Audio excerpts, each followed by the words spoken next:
Hey guys, today we will learn about metastasis. What is metastasis? In case of any malignant tumor, the tumor can spread to a distant site and that is called as metastasis. Metastasis is a very characteristic feature of a malignant tumor. It is, we can say it's the most reliable feature of a malignant tumor. But there are some exceptions. I hope you remember that, like glioma and basal cell carcinoma of skin. So these two tumors are histologically malignant, but they rarely metastasize.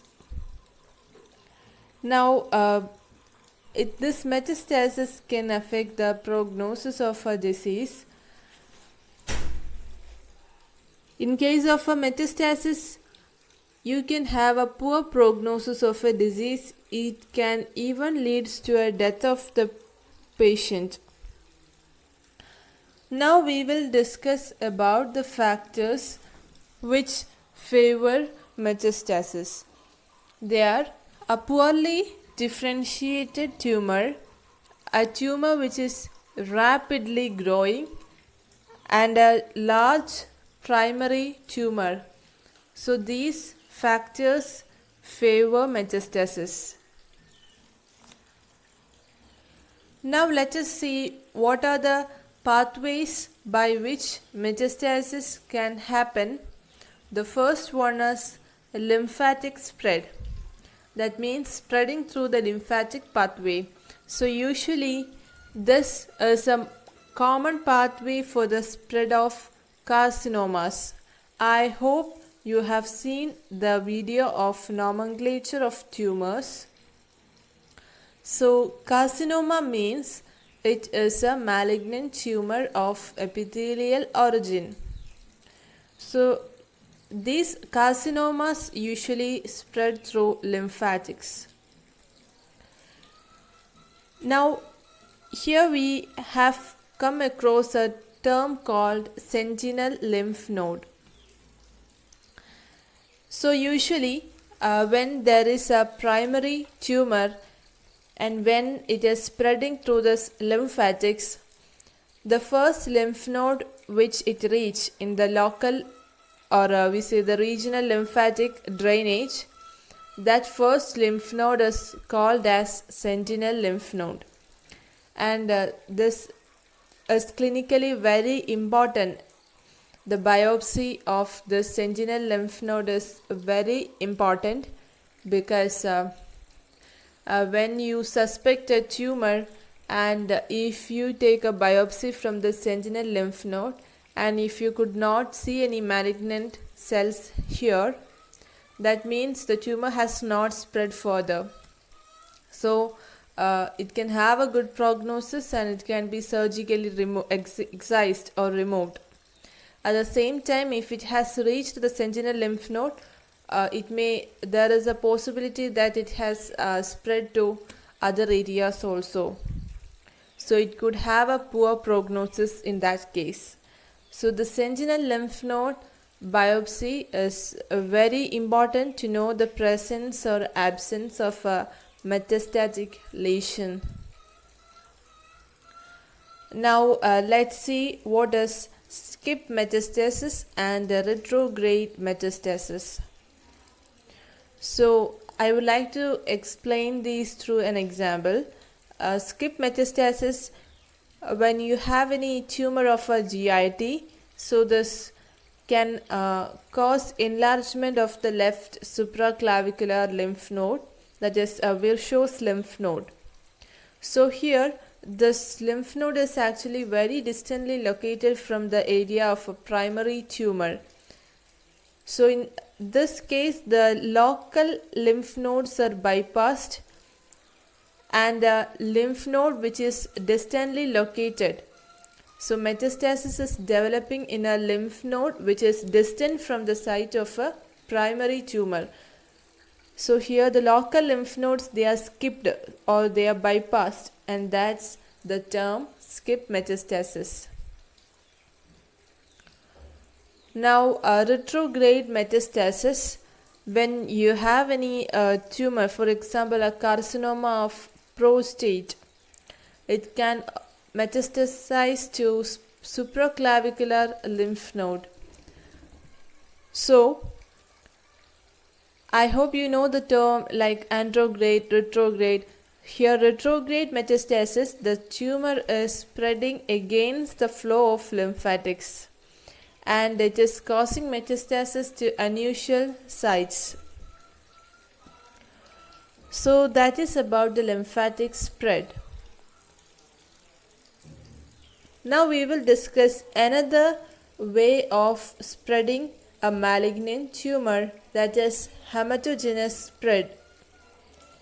That means through the blood vessels.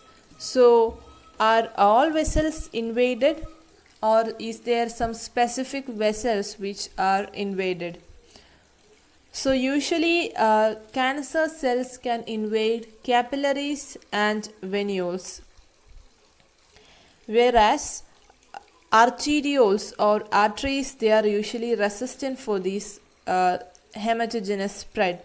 So why capillaries and why venules? The reason is because the thickness of the wall is comparatively less, so that the cancer cells, it's quite easily to invade into these vessels. Now usually sarcomas are spreading through this hematogenous spread. Once again, sarcoma means it is the malignant tumor of connective tissue origin. So here you can have some exceptions. So I have already said that carcinomas spread through lymphatics and sarcomas spread through hematogenous way. But there are some exceptions in both the cases. You can have some sarcomas via lymphatics. At the same time, you can have some carcinomas via hematogenous. So the sarcomas which can spread through lymphatics, they are clear cell sarcoma and rhabdomyosarcoma.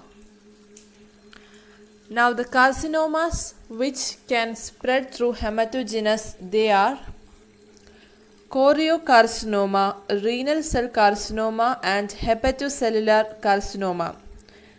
So in case of a renal cell carcinoma, here the tumor, they can invade the renal vein, and thereby they can grow and they can reach the inferior vena cava, and they can reach the right side of the heart. In hepatocellular carcinoma, they can invade the portal vein, the hepatic vein, and later they can grow into the main venous channels. So usually the most frequently involved organs for metastasis is liver and lungs. Why liver and lungs? In case of liver, when any tumor is involving the portal circulation, so that can actually reach the liver. And if any tumor that can penetrate a systemic vein, then they can eventually come to the vena cava, they can reach the right side of the heart, later they reach the lungs. So that's how the liver and lungs become the most frequently involved organ for metastasis. Now, if you have any primary tumor in lungs, now they can metastasis and they can be carried into the left side of the heart. Now here they can form any tumor emboli, and they can later enter into the systemic circulation, and they can form a secondary mass anywhere in the body. So one another tissue which is usually involved in metastasis is bone. We should say the common site is a vertebral column, and the reason why it is because through the paravertebral venous plexus.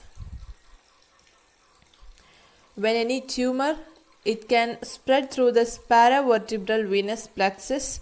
Usually the examples are prostate cancer and thyroid cancer.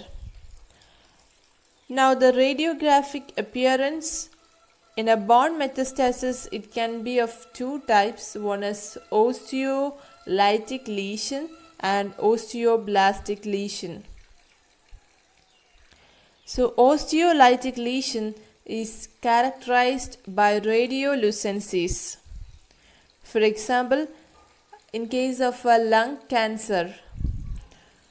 So in this condition, in an osteolytic lesion, the bone is eroded so that increases the calcium level in the blood. So there will be hypercalcemia. Also there is pathological fractures of bone can occur. Now in case of an osteoblastic lesion, it is characterized by radiodensities.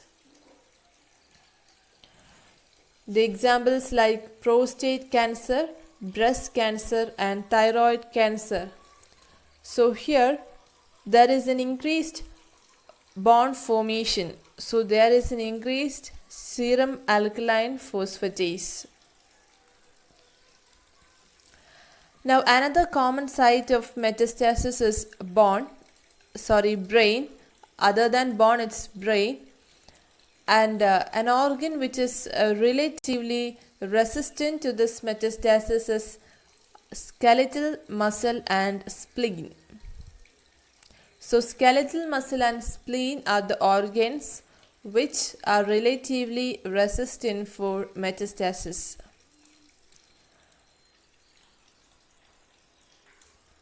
Another way of spreading a malignant tumor is seeding of body cavities and surfaces. We say a transcoelomic spread. So here you have several organs which is located near to a body cavity. So if you have a malignant tumor arising from any of these organs, it can directly spread to this body cavity.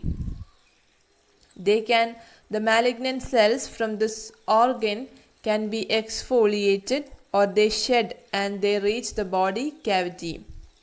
So clinically, when you have a cytological examination of the fluid here, which is present here, they show malignant cells. So most commonly involved body cavity is peritoneal cavity because you have a lot of organs located here. Usually when you have a malignant GI tumor or in case of an ovarian tumor, so these all can seed the peritoneal cavity.